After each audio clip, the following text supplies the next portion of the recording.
going on, everybody? It's your boy Cal Griffin here, repping that All Things Hoops brand. Just want to, I just want to send a shout out to everybody on the check-in, everybody who showed love, everybody who liked a picture, everybody who commented, everybody who sent me a DM, and you know what I'm saying, and sent some inspirational words my way. Andy Kane, what up? You know what I'm saying? I very much so appreciate that, man. This started from the ground up. So shout out to everybody that, you know what I'm saying, that makes this possible. You know what I'm saying? It's really you guys that make this possible.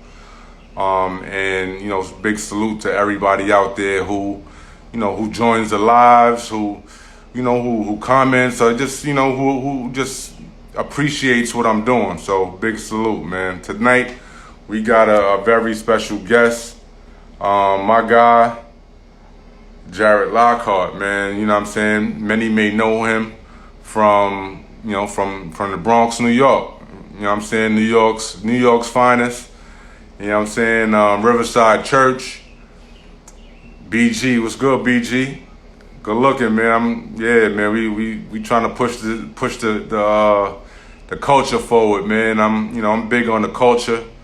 And, that's something, I have a passion for, man. I was born and bred, for this, like with respects to from street ball to middle school basketball to, high school grassroots basketball to NBA basketball, we all over it. So,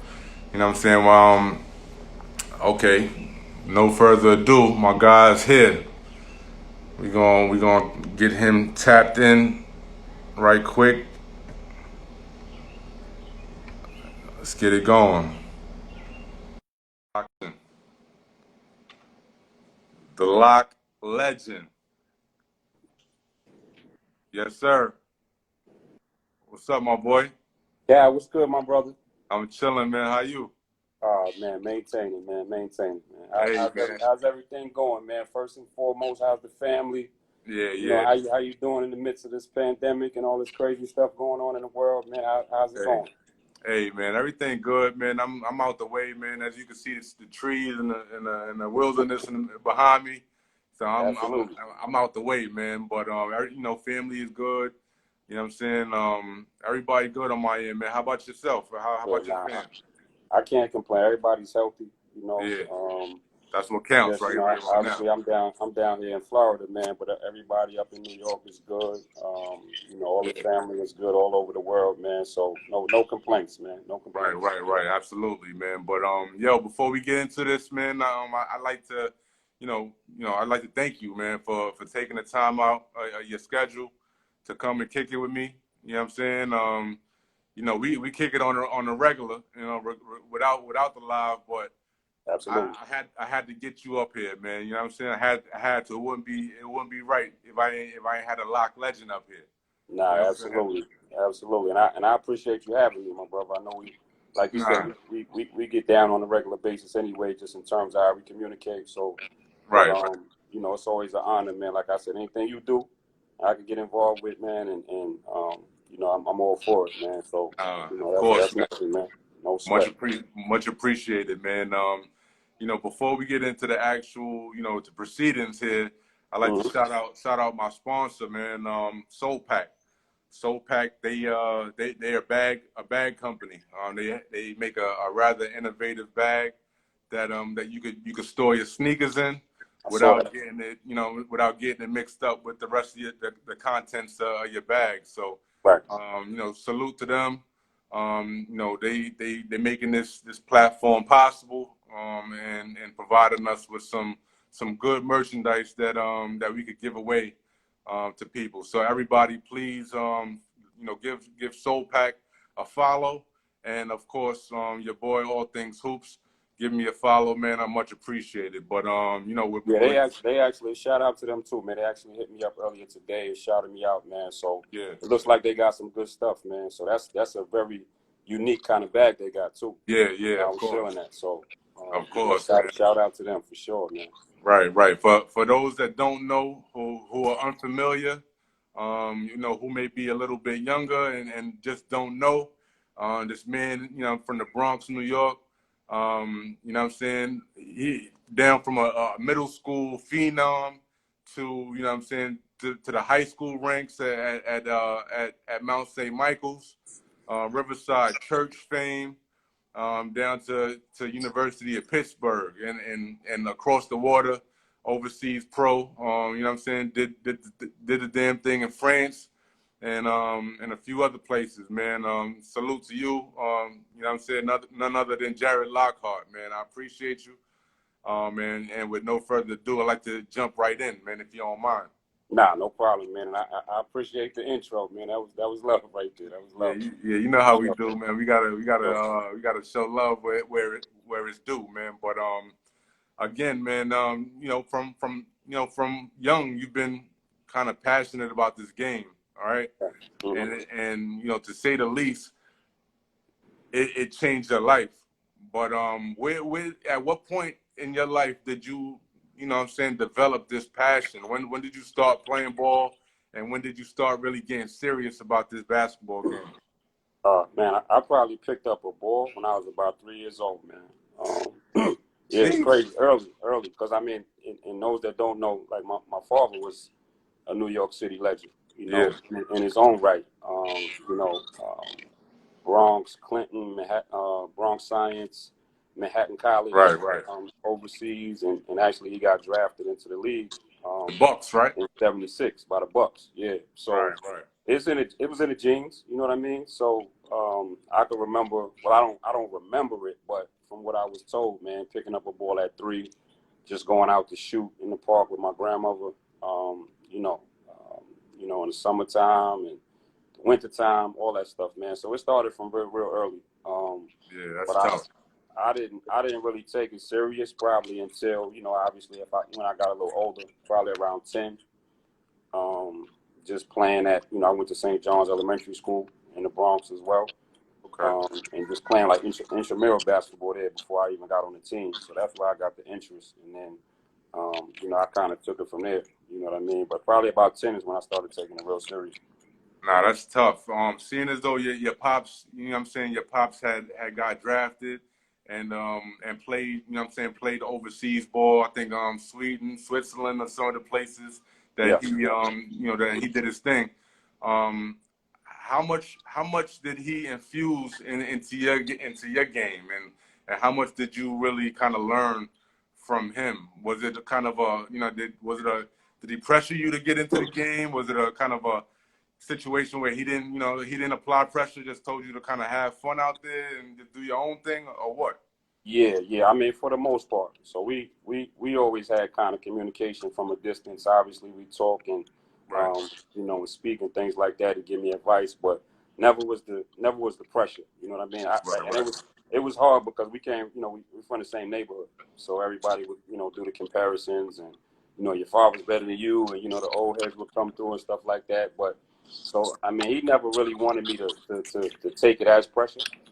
It was always advice like, do what you want, have fun, you know what I'm saying, and enjoy yourself. Enjoy being a kid, first of all, right? You know what I'm saying? That was the main thing. But, you know, as I got older, obviously, you know, playing in different tournaments and playing against different people, I saw how, you know, good I could be and where I could take it. So, you know, but he never, you know, actually pressured me into playing ball. Like I said, I think it was just in the genes. It was kind of natural. Right, of course, man. And at what point did you? I mean, I know that you went to Riverside Church very early. You know what I'm saying? Yeah. Then maybe biddies, super biddies, something like that. Yeah. Now, how did Riverside Church help shape your development in terms of, you know, this basketball game? Oh man, that was one of the first places I really got to play against other people from other boroughs, and obviously going out of town after that. But like me going down there, I think I was in the 7th grade, so I was about 12. So I actually had went for a it was at Millbank. There was like a commercial shooting, and I got they said, you know, they want kids that's 12 to 15, something like that, and it was like an audition for a commercial. So I went down there, and like the whole you know, biddies and midgets and all that from Riverside was down there, you know, trying out for this commercial. Yeah. So when I did my kind of audition, one of the coaches, you know, stepped to my mom and was like, well, you know, what's up with him? You know, kind of, you know, can we just do a tryout, blah, blah, blah. And that was kind of the history of it, man. So I went to the tryout. And that's kind of the end of it, man. But like playing with Riverside was like the first opportunity I got to play against guys from like, you know, Harlem, Brooklyn, Queens, you know, just all over. And then I think that next year was when we started going. Well, when I started going out of town, playing on, you know, the out of town trips. So it was the first experience I got to play against some good competition and to kind of test my game. Right. Shout out to Ty Grant on the check-in, man. Ty Grant is Shout out a to legend Ty, too. man. Yeah, we got all legends in here today, man. But Team first, baby. Team first. Yeah, of course, man. But so now you know what I'm saying, in terms of your development, I mean, early on you caught on real quick. Wiseworks, what up, Wiseworks?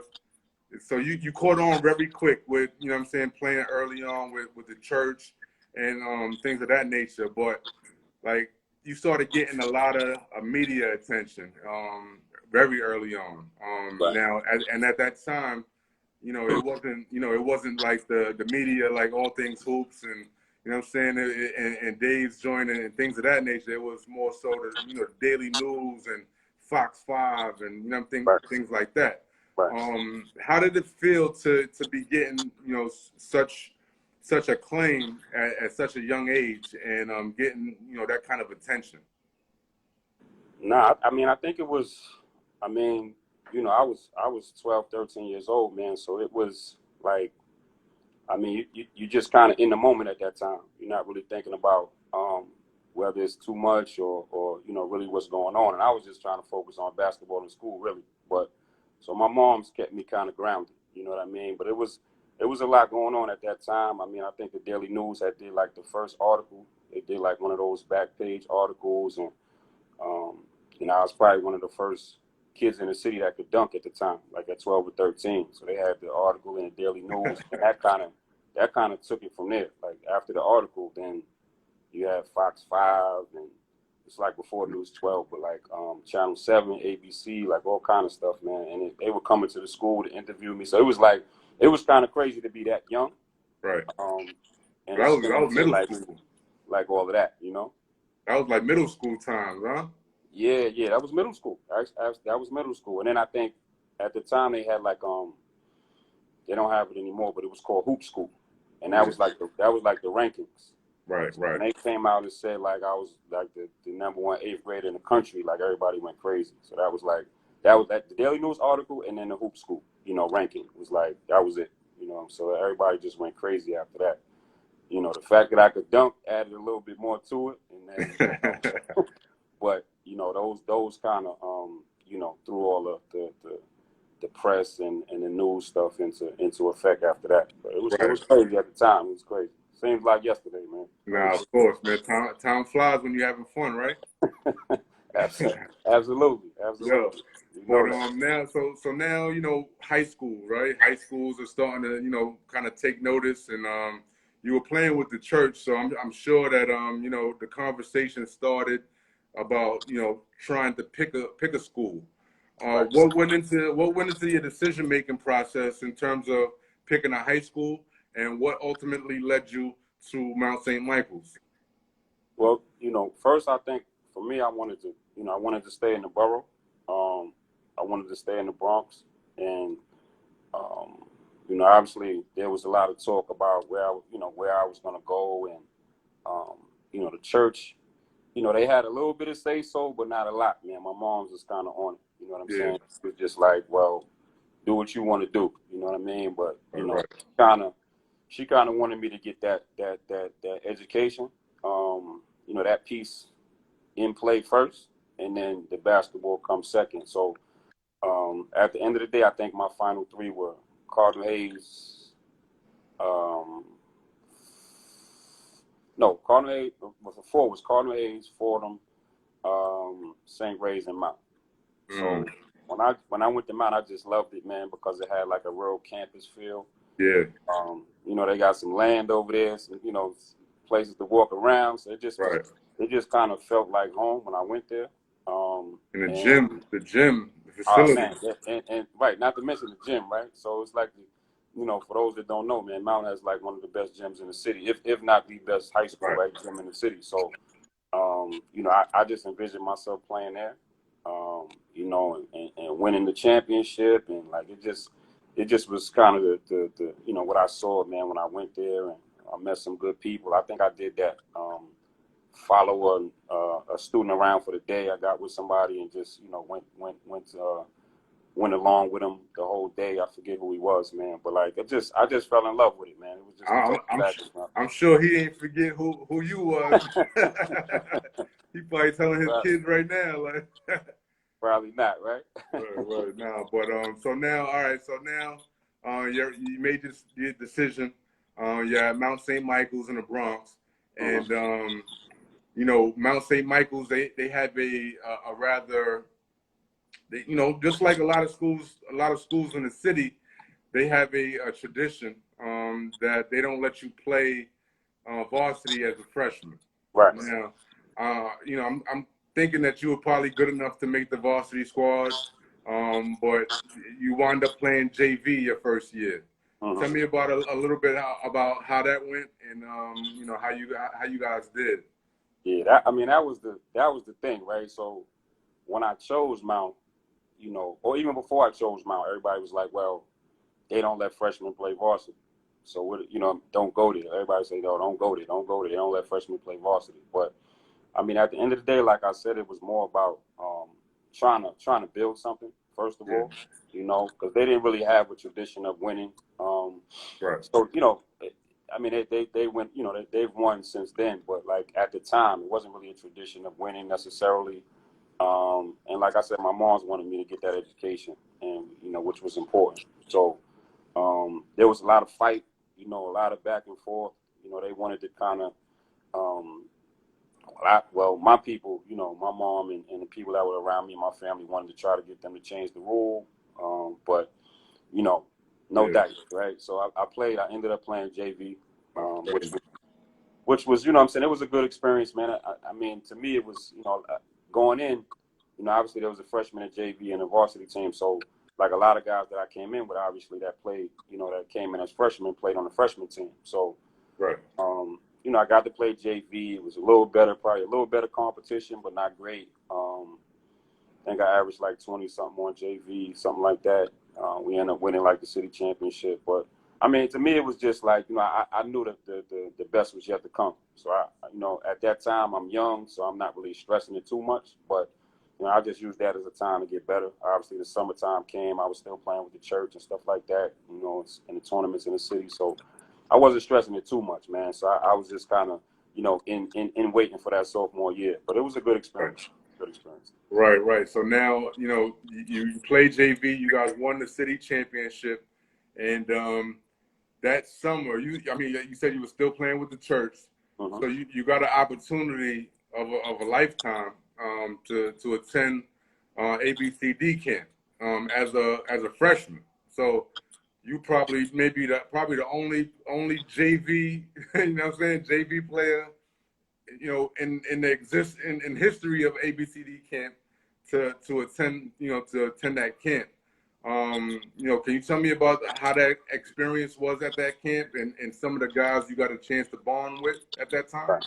Well, it was crazy because the ABCD camp happened actually the year before I went to Mount. So that was me coming out of 8th grade. So I was at the time I was definitely the youngest kid there. I think after that I think Sebastian might have been, Sebastian Telfair was like, at the same stage or the same age, and that was many years after. But so I mean at that time you're talking about 1992, 93. So it was a bunch of us from New York that went out there. You had Felipe Lopez, Kareem Reed, trying to think who else. Eddie Leesema. I don't know if you remember Big Ed. Yeah. Malloy. A bunch of us, man. Jason Hoover. Ed went to LaSalle. I'm sorry. Jason Hoover went to Malloy. But it was about 10 of us from New York that actually went out there. Tyler Brown. So I mean, it was dope, man. It was like, at that time you had, obviously Felipe Lopez was probably the best player in the country. Right. So I kind of just, I mean, he kind of just took me under his wing, man, the whole week. So, you know, I was just hanging with Philippe, man. But we had, I mean, 92, you had, you know, Paul Pierce, you know, obviously Sham God was out there. I'm trying to think. 90, a lot of California cats, man. I'm trying to think. Who else came with us? I don't know if you remember. It was another cat from Mount too. That was there. Damn, what was his name? I forget his name, man. But it was a good experience, man, because I got to play against a lot of older cats. And once again, I'm in the 8th grade, right? So I'm coming out the 8th grade. I'm playing against all Americans. Yeah, so I can't even imagine. I was like, you know, it was kind of like, you know, I had to get it together because I'm like, well, this is what it's going to be in high school. But I'm playing against all Americans, guys that you know obviously went to the league after that, and you know it was a great experience though, man. But it was one of those things, obviously, that set it off too because you know they're like, oh, what, you know, this is the youngest kid you know ever to go to ABCD camp. So it was something that you know I always cherished, man, and glad I was a part of that time, man. Now you definitely you know kind of set the tone, you know, in terms of what to expect in the future for you know in terms of your basketball game. Right. Now at Mount, you know, it's no secret that you know what I'm saying, you totally killed that whole league. In terms of you know your scoring averages were up there you know in the mid 20s pretty much every year you were up there. And ultimately you were the Mount St. Michael all-time leading scorer. Does that record still hold right now? Yeah, I think I got that. I was up there this past year, man. So like, it's definitely there. I think it's like 1,800 points or something like that. I'm not sure the exact number, but I'm still number one. I'm still the all-time leading scorer there, which is, you know, we talking about. You know, I came out in '96, so Yeah. and they've had a bunch of great players, man, since then. So it's definitely an honor to still be the all-time leading scorer. So. Do you think it'll ever be broken? Yeah. I mean, records are made to be broken, right? Yeah, you're right.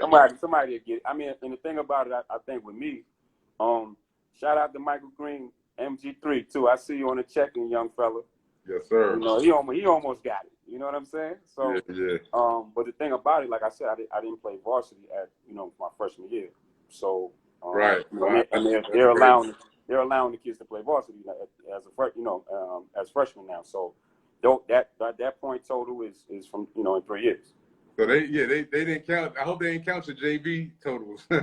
Nah, they didn't bring them over. Man. So that was from 3 years. So I mean, everybody always said, "Yo, imagine," right? So right. Now that puts everything in perspective. Like imagine, so you had that extra year.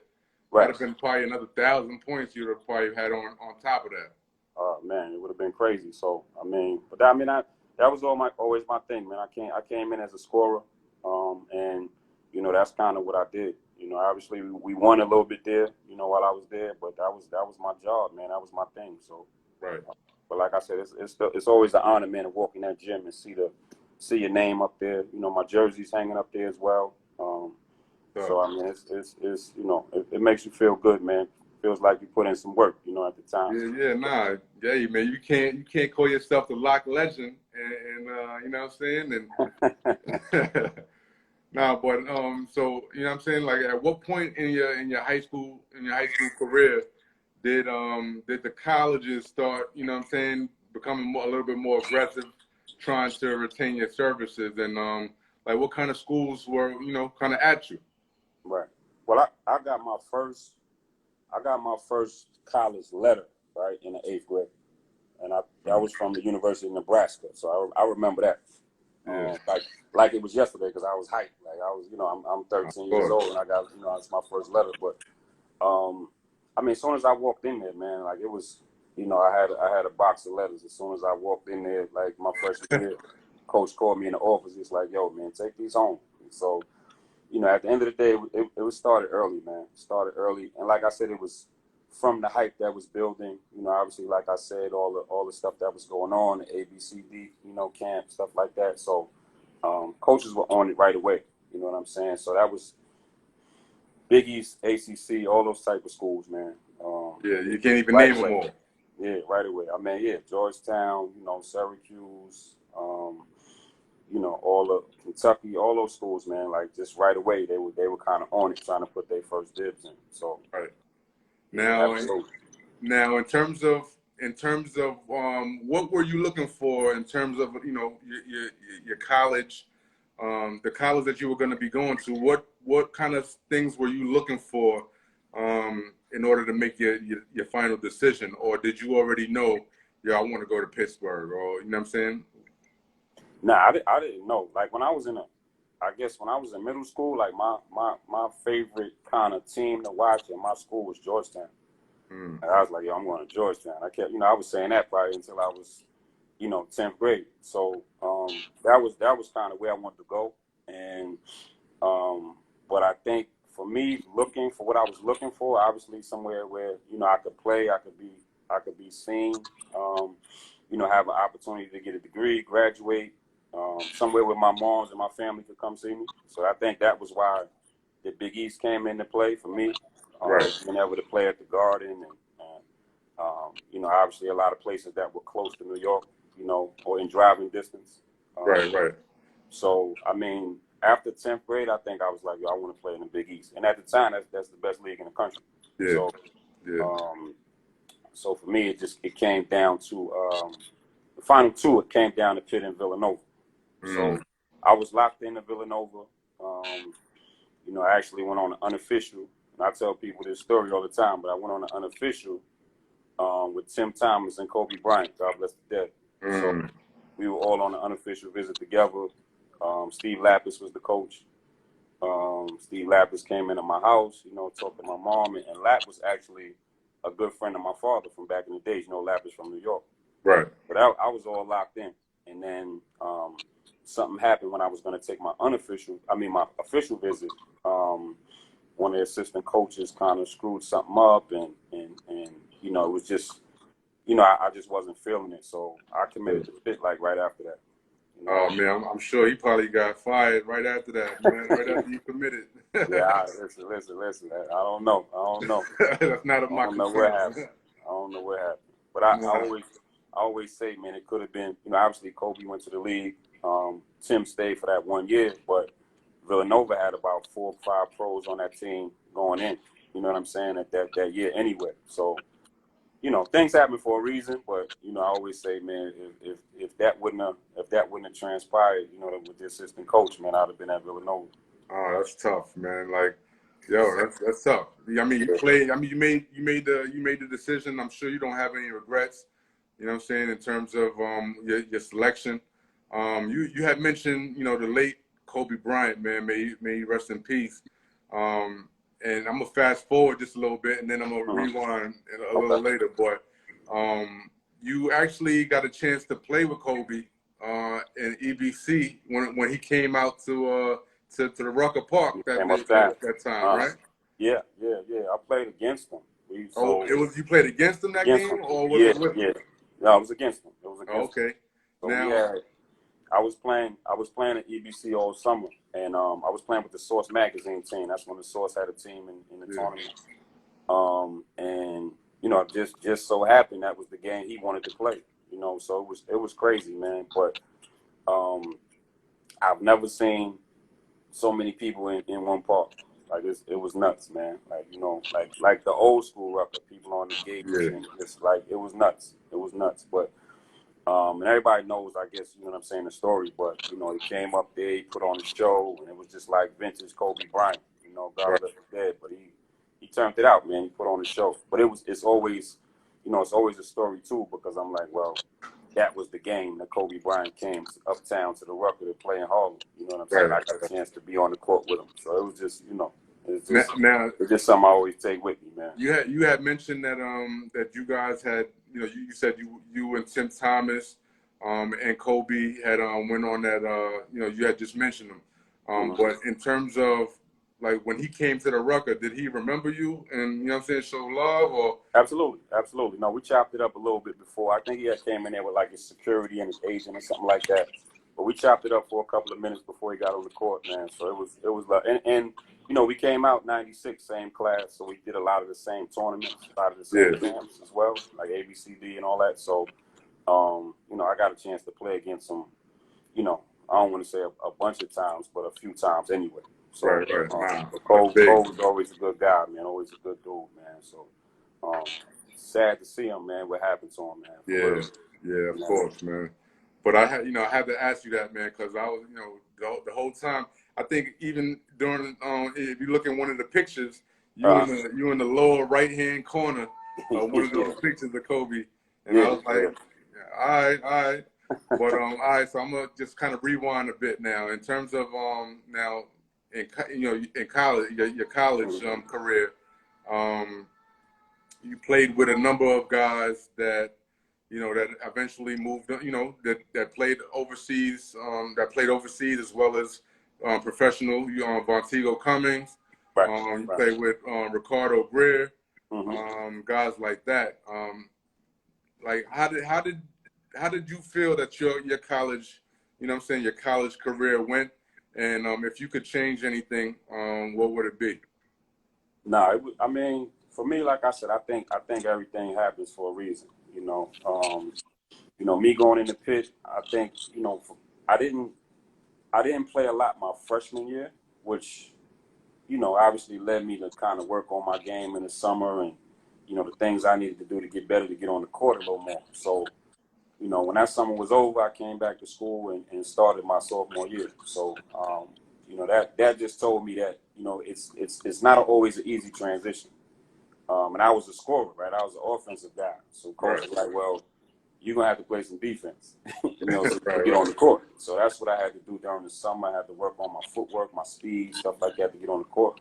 You know, obviously I'm still one of the best shooters, you know, coming in, but playing in the Big East and having to guard and kind of chase people around, and, you know, stuff like that, man, you got to be able to play some defense. So that was my main thing. And then, you know, when I kind of figured it out, I was able to get on the court. But yeah, Vonteego, you know, Vonteego's the first round pick my freshman year, or I'm sorry, my junior year. When I came in there as a freshman, Mark Blount went to the league. Mark had a good NBA career, played with a bunch of teams. You know, like you said, Ricardo Greer, you know, great career. He had a great career at Pitt as well. He came the year after me, but that's my guy. That's my guy. Just from playing in New York, that's my dude. So I mean, I you know, for me, I think I had a decent career. I probably, you know, could have been better, just in terms of kind of the things that went on. I mean, we had a lot. We didn't win as much as we could, you know. You guys didn't get a chance to make the big dance.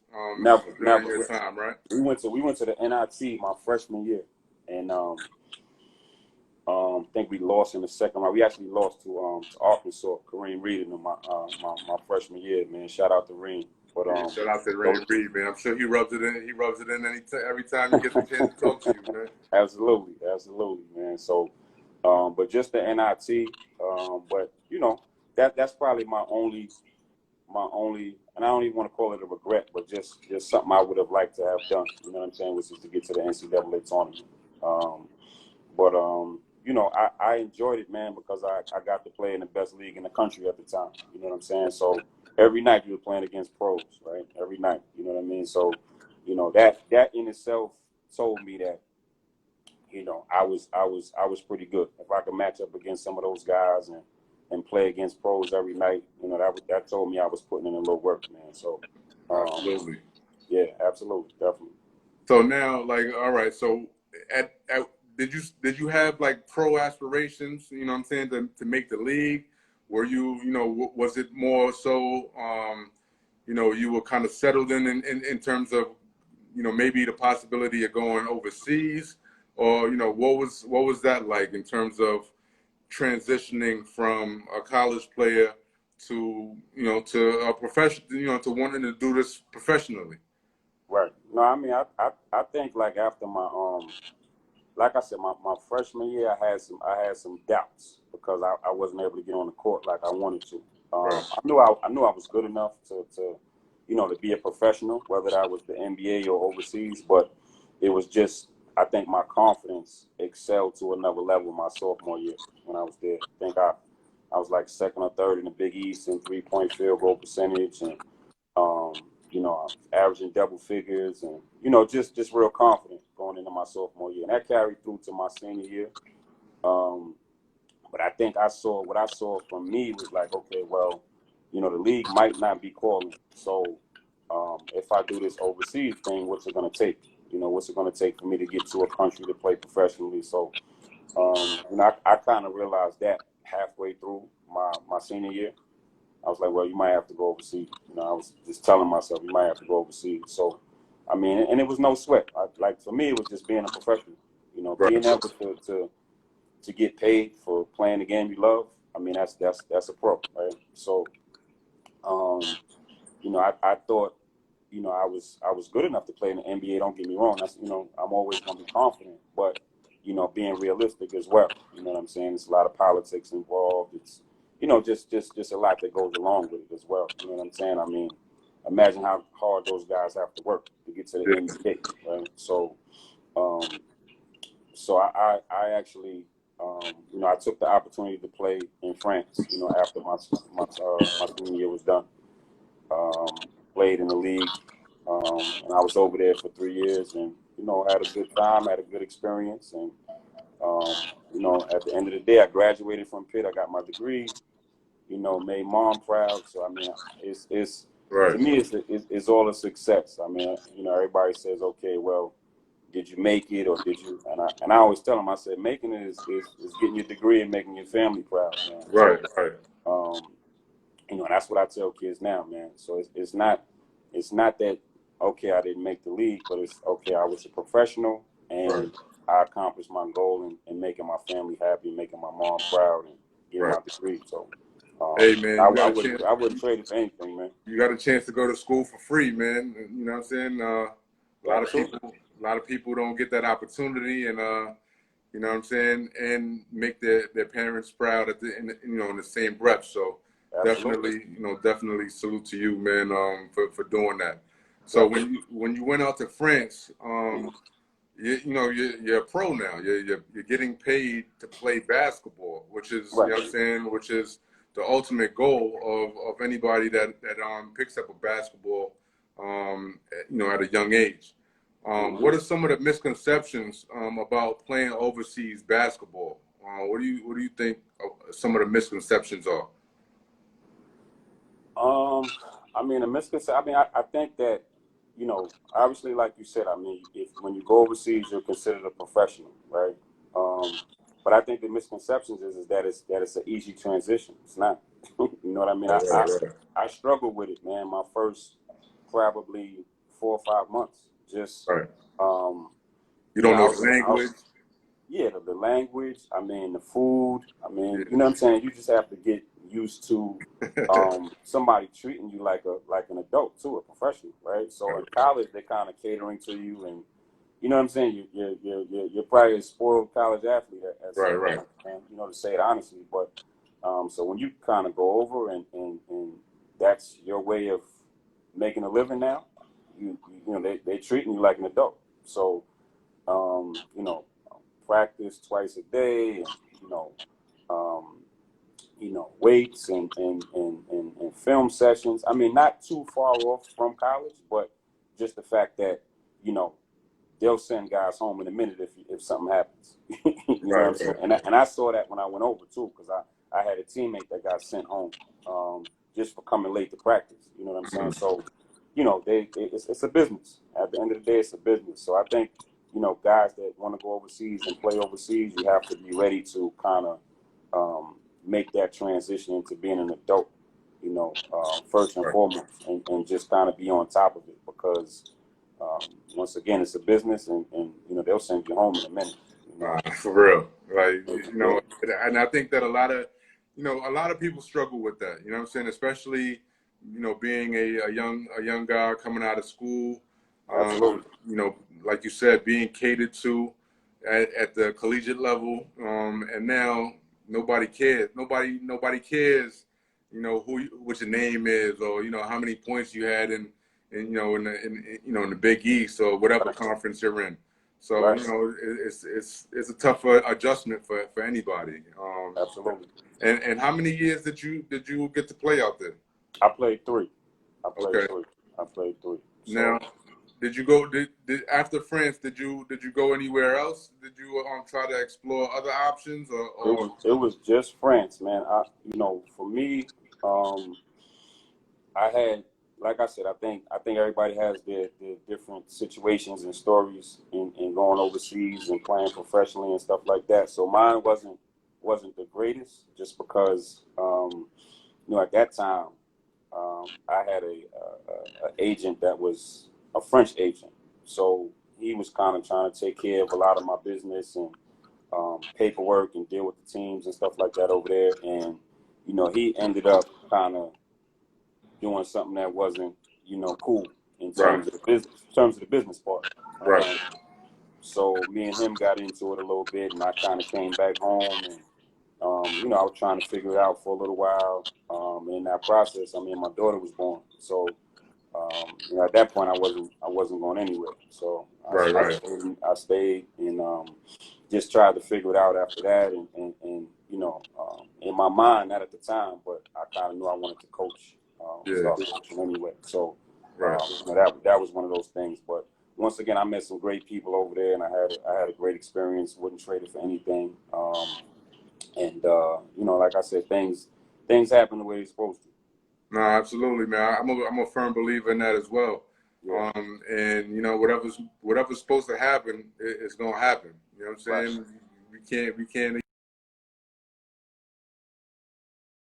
saying it's already kind of drawn out. But Absolutely. No doubt. No no, doubt. nah. So in terms of so you came back to the States, and you Hmm. were trying to make it, like a man, you were trying to make it work. In terms of your new family, and just kind of trying to get into coaching. Who gave you your first shot, and how'd you get into actually get into coaching? But I kind of did some other things before I even got into the coaching. Right, So like I said, I knew in the back of my mind that's what I wanted to do, but I don't think the opportunity was there for me right away when I came right. home. So I actually worked for the city council for a little while, New York City Oh yeah, Council, yeah. when Bloomberg was in office. Right, So right. I did that for 3 years, almost 4 years. Then just was in the politics for a little while, and in trying to think what year it was, in '09, I went down to North Carolina for a little while, and then I got involved with a basketball guy. He was like an agent, like a guy that was representing players and working guys out and stuff like Right, that. right. So me and him got connected, and then in uh, 2012 is when I got my first opportunity at Lincoln College of New England. It's a junior college, which is since now it's not in existence anymore. But that was my first opportunity as assistant coach at Lincoln College of New England, and Right. been rocking ever since then. Now, I mean, obviously the overseas thing with the agent and everything probably put a bad taste in your mouth with respects to that whole international ball thing. You came back home, you figured a few things out, and eventually got into coaching. In terms of the junior college that you started coaching at, did Mhm. you already know your philosophy on coaching, and or did that develop over time? And if so, what would you say your coaching philosophy is? Yeah, it definitely wasn't there at first, just because I was new to it. Right, But for me, I just know that I wanted to kind of give back, right? So I'm coming from a situation where, obviously, like, we went through the history in middle school, high school, and college, and professional. So I knew that I wanted to give back. You know what I mean? So that was more where I was coming from in my mindset. You know, I was Yeah. like, well, not necessarily the X's and O's right now, but just trying to prepare a young man, you know, for that next level, whatever it may be. You know what I mean? Right. So, but I think philosophy wise, man, just you know, running the system, man, like, you know, and you know, I say this to kids now, man, like you have to be able to be skilled. You know what I'm saying? So, like, I like players that are skilled. You know, dribble, shoot, no matter how big you are. You know, you can be 6'3" or 6'9", but if you can dribble, shoot, pass, like, you're gonna be on the court. You know? Right. So, for me, it's just more of a you know, and when I was at FIU, man, coach ran a lot of pick and roll stuff. So guards that can come off that pick and roll and really kind of use that and create and do some things coming off that pick and roll. I mean, that's my thing. That's what I look for. You know, that's what I look for. Those are the kind of guys I look for, because those are guys that can get other people right involved and then create their own, you know, offense and get their own action. You know, obviously guys that can defend and you know, things of that nature. But like offensively, somebody that can come off that pick and roll and do some things, man, and get other guys involved. Whether you got shooters on the court, you know, you got a big man that can, you know, kind of get up and catch a pass and dunk, whatever the case may be. But those guards that can come off that pick and roll, man, are Yeah. very important. Yeah, you want everybody to remain dangerous. You want everybody to, you know, whether you're 6'3" or 6'9", like you said, you got to be able to remain dangerous and you know, be able to, like you said, to either dribble, shoot, or pass out of, you know, pass out of that trap. And I'm a shooter, right? So I like guys that can shoot anyway. You know what I'm saying? So I think I always say to people, man, if you can shoot, you know, obviously, you know, shoot, pass, dribble, but if you can really shoot, like, you should be on the court. You know what I'm saying? So at the end of the day, man, that's kind of you know, even you know what I look for now, man. But guys that can really put that ball in the hole and shoot, man, are valuable, very valuable. So you mentioned FIU. You were in the operations. You were you know, in the operations staff up there, right? And how'd you get plugged into that? Well, I kind of I knew Coach Evans, Anthony Evans. Yeah. Coach is at Fordham now, but right. I knew Coach. Coach is a New York guy, and he gave me an opportunity, man. When the job was available, a director of operations job was available. You know, he called me. We spoke.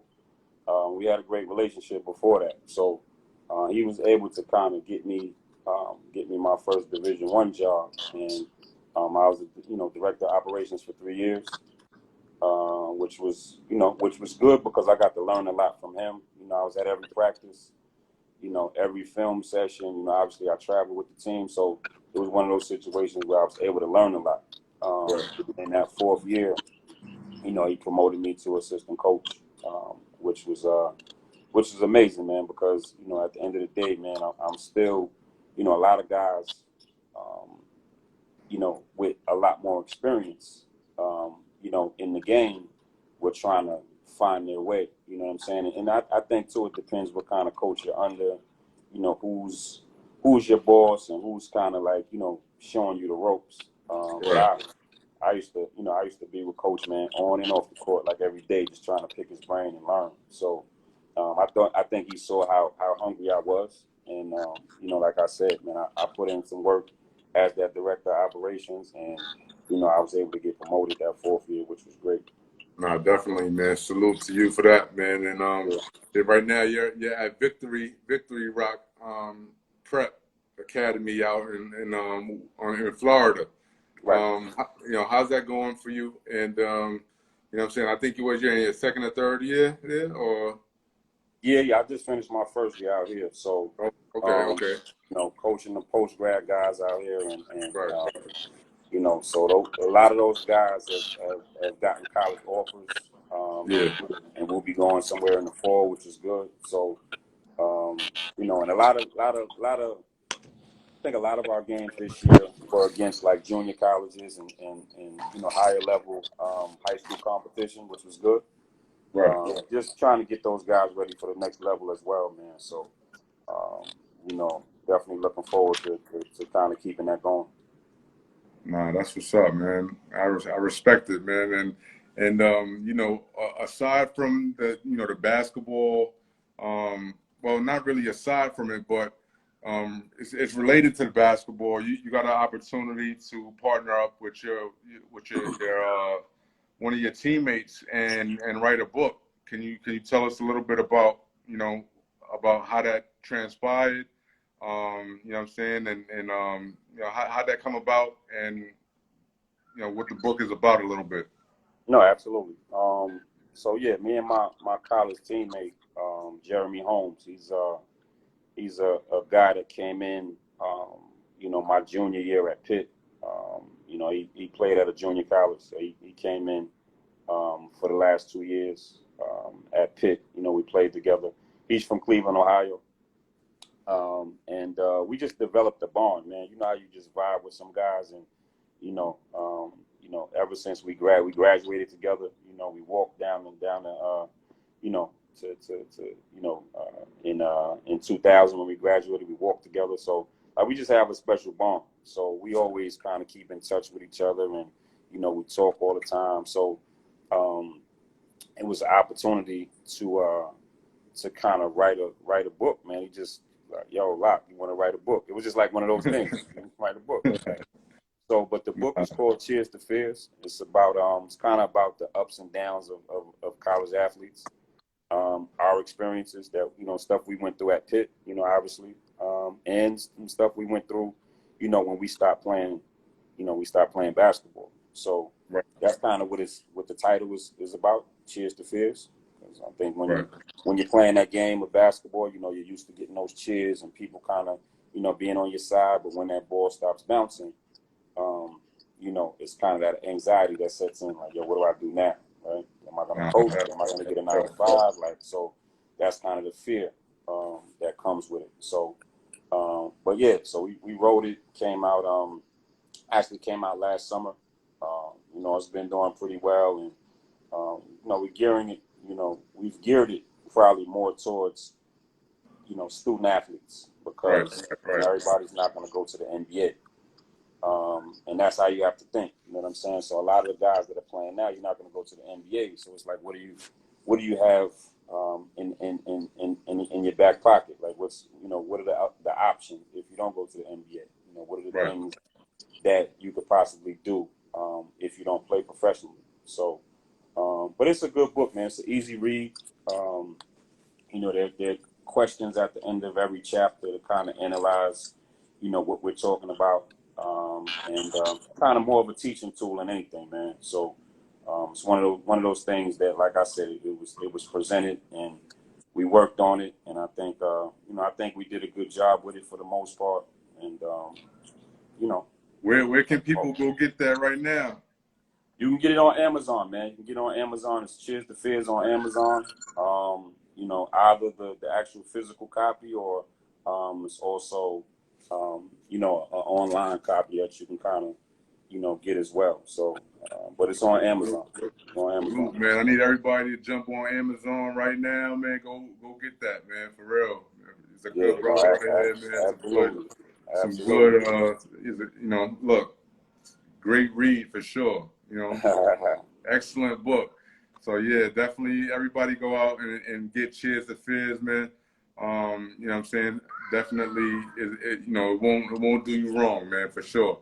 Yeah, and the other thing about that, Cal, is I think that obviously it's geared towards the student athletes, the younger student athletes, but I think anybody can kind of get the message from the book. You know what I'm saying? You don't even have to be an athlete to get kind of what it's about. It's a life book. It's a life book. Yeah, it's a life book, because I think we relate our life to sports because we've played, but there's doctors, there's lawyers, and there's people in the same situation, right? Because once they stop doing, a certain job or something that they love, or what comes next, what I mean? So it's I've gotten feedback from just regular people that have never picked up a basketball or any type of baseball or football or anything like that. So it's definitely a life book. Right. Don't just think that it's just geared to basketball, because you know what I'm saying. I mean, first and foremost, man. sports is life anyway. You know what I'm saying? Anyway, And right. you know, it's the same things that you get out of sports, the same lessons are the lessons that, you know, are valuable in life as well. So yeah, definitely, man.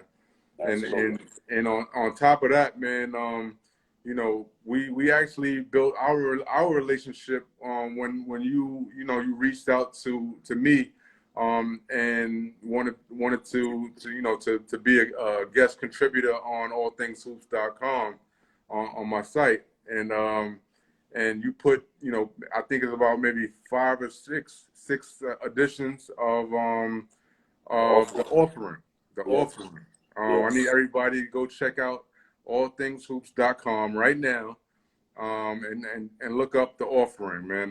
You know, you put together a series of it was a bi-weekly, like a self-help kind of situation, giving back to the student athletes, and you know, it's again just showing some of the you know, it kind of relates to some of the things that you mentioned with your book, but you know, I was so grateful for you coming, you know, coming aboard and doing that. Um, you know, I was through the roof with my emotions when you Yo, reached but out. first, let me say this, man, because like I was watching what you were doing for so long, just in terms of, you know, and I told you this before, but I just think like the way you approach, you know, basketball and the culture, Right, I right. just think like, you know what I'm saying, like you're gonna take it to that next level. So I was like, well, you know, he's doing his thing. I'm saying all things hoops, like everywhere, like, you know what I'm saying. So I was like, damn, let me reach I out to him and appreciate let me that. see if I could kind of contribute to something that, and like I always tell you, like whatever you're doing, if I can get involved with, I'm with it. Of So, course. and I just think like, you know, how your approach to the culture is just gonna push it to a whole different level, man. And you've been doing that, you've been showing that. You know what I mean? I think you know, shout out to Dave, man. Dave joints. Dave's joint, yeah. You know, it's a couple people that just, you know what I'm saying. The young lady, I know she takes the courtside Kim, I think. Like I see Yeah. her all the time, and I mean, just it's a bunch of you guys, man. And just I think that, you know, you guys are able to kind of see what it is, and it's just pushing the culture forward, man. So I respect it, you know. So Nah, absolutely, I definitely absolutely, want bro. to, and I owe you, like, just with everything that's going on in the world right now. Yeah. I have an article in the stash, but I kind of want to relate it to what's going on in the world. So I do owe you an article, man. So I'm definitely, Hey, man. I'm gonna send you that. Any article that you had, man, I was just grateful for that. You know, grateful for it, man. And Absolutely. definitely was you know, a great read. You know, and it definitely tied into what, you know, what these kids are going through. And a lot of kids nowadays I feel they don't have that person to speak to, Right. that's going to give them that real, you know, that's going to give them that real advice Mhm. that they really need. You know what I'm saying? Yo, go. You gotta study. You know what I'm saying? You gotta study before you know. You everybody says it, but you say it in a different way. That these kids can really relate to. Mhm. You know, and I appreciated that being on my platform. Yeah. But yeah, man, I Nah. grew up on you guys, man. I grew up on the culture. You know what I'm saying? I've been at EBC Rucker and Dykeman and Kingdom, and you know what I'm saying, for, you know, since I can remember, Right.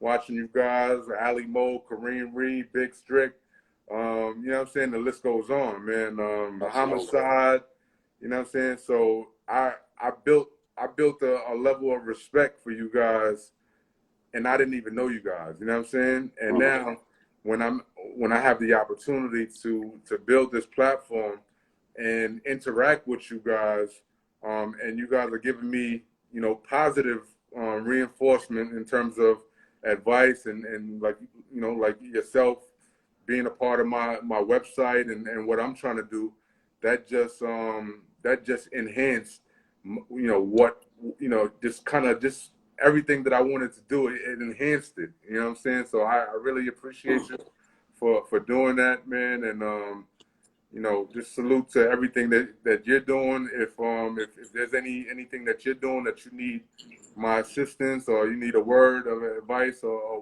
whatever it is, you know what I'm saying, count me in.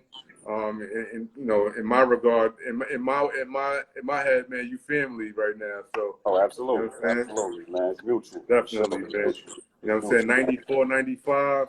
You know what I'm saying? You won